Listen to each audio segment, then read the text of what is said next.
আসসালামু আলাইকুম। গত কয়েকদিন যাবৎ টানা প্রচণ্ড গরমের মধ্যে আমাদের কাজ করতে হচ্ছে। দিনের অবস্থা যেরকমই থাকুক, আমরা যে কাজটি করি আবহাওয়ার কোনো বালাই নেই। যখন তখন আমাদের এই কাজটি করতেই হবে। খুব স্বাভাবিক ব্যাপার আমাদের জন্য। সকাল থেকে দুপুর পর্যন্ত প্রচণ্ড রোদ থাকে, তাই আমরা ভাবলাম আজকের কাজগুলো দুপুরের পরে করা যায় কিনা। আজকে আমাদের যে কাজগুলো করতে হবে তার থেকে অন্যতম হচ্ছে আমাদের ধান ফসলে পোকা আক্রমণ করেছে। তো পোকা তাড়ানোর জন্য আমাদের ধান ফসলে বিষ স্প্রে করতে হবে।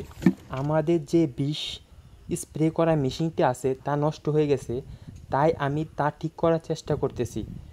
তো মেশিন ঠিক করা কসটিপ দিয়ে পেঁচালে খুব ভালো হতো, কিন্তু আমার কাছে কসটিপ না থাকায় আমি পলিথিন দিয়ে পাইপটি পেঁচাচ্ছি। তো আমাদের এখানে 12 কাঠার মতো জমিন আছে। আমাদের এখানে 5% 1 কাঠা, এখানে মানে 60% জমিন আছে।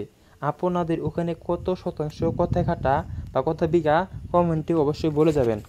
আমার এখানে 4 ট্যাঙ্কি বীজ দিতে হবে। আমি এখানে কেবি ল্যাম্প ও আল্টিমা প্লাস বিষ প্রয়োগ করছি।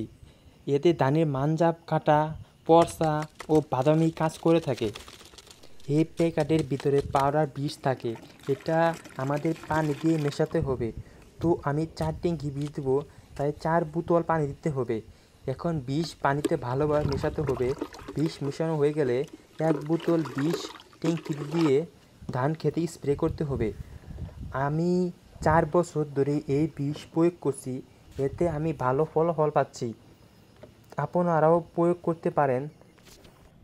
তো আজকে প্রচণ্ড গরম, তাই আমার বিষ দিতে অনেক কষ্ট হয়ে গেছে।